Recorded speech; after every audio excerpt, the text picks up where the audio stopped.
Hi and welcome back to my channel where I'm trying to fix my Polo GTI without damaging it even more. As I mentioned in the first video, I'm quite sure that the engine either has a blown head gasket or a somehow damaged cylinder head, which means that I have to strip the whole thing down to know what I'm dealing with. So let's start. The first thing I did was checking up the car by rolling it on some wooden boards, because unfortunately I don't have a ramp. After that I started by removing the skid plate, therefore I had to unscrew around 10 bolts and pull the whole thing back towards the rear of the car. As I was already under the car, the next thing I did was to drain the coolant, but not after fighting the clamp of the lowest cooling hose for half an hour, because oddly enough there wasn't a drain plug. Then I drained the oil by carefully unscrewing the oil drain plug just to let it drop in the oil anyway. But at least the oil wasn't looking like it had contact with the coolant. After that I started to strip down the engine, obviously with removing the engine cover, then the air intake for the supercharger, some hoses and then the intake charge pipes for the turbo. Next up I wanted to drop the exhaust to get myself some room in the engine bay, but after looking at the car I couldn't find a flange to disconnect the catalytic converter from the exhaust manifold.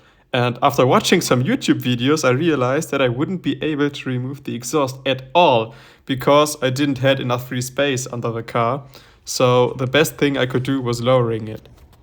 Then I unscrewed the 9 bolts from the exhaust manifold, which took me over an hour because everything was built super tight together.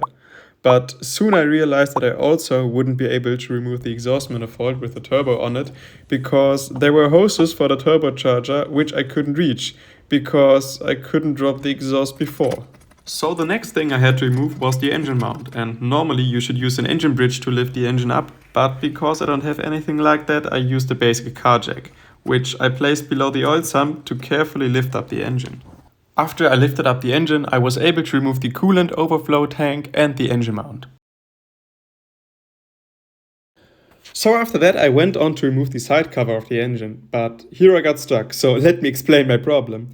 To remove the side panel of the engine, you have to remove the water pump in the first place. But to remove the water pump, you have to disconnect the V-belt, and to disconnect the V-belt, you have to get rid of the plastic sound silencer from the supercharger. But I couldn't figure out how to remove that thing, and finally, after looking at pictures of the expanded engine on Google, I saw what I was missing. The plastic silencer was fastened by 4 plastic clips, which I loosened. But what I didn't know was the fact that the silencer had additionally to the clips 3 bolts to hold it in place from underneath, which I couldn't see or even feel. I also had a lot of fun removing these without seeing them. But after a whole afternoon I managed to remove the plastic cover, the tensioner, then the V-belt and finally the water pump. And after disconnecting the air conditioning compressor and the alternator, I was finally able to remove the side panel of the engine. Also, at the beginning I thought that I would be able to somehow estimate how well the condition of the timing chain would be if I would see it, but it wasn't like that. And even though I thought it would be in a pretty decent condition, I decided that I should replace it just to play it safe. It took me nearly 3 whole days to make it to that point, and all there was left to do was to remove the camshaft adjuster and the sprocket. After that, I was finally able to lift the cylinder head off. And of course, I was so excited to see the damage that I forgot to film that part.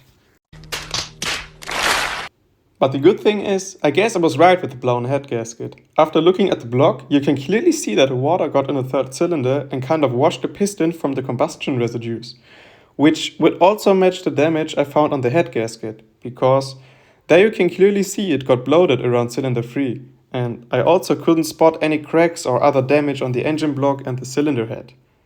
So yeah, it really feels a bit weird to strip down half of the engine just to replace a head gasket, which costs next to nothing. But yeah, in the next video I will put everything back together and see if the engine will start again and if the problem is gone.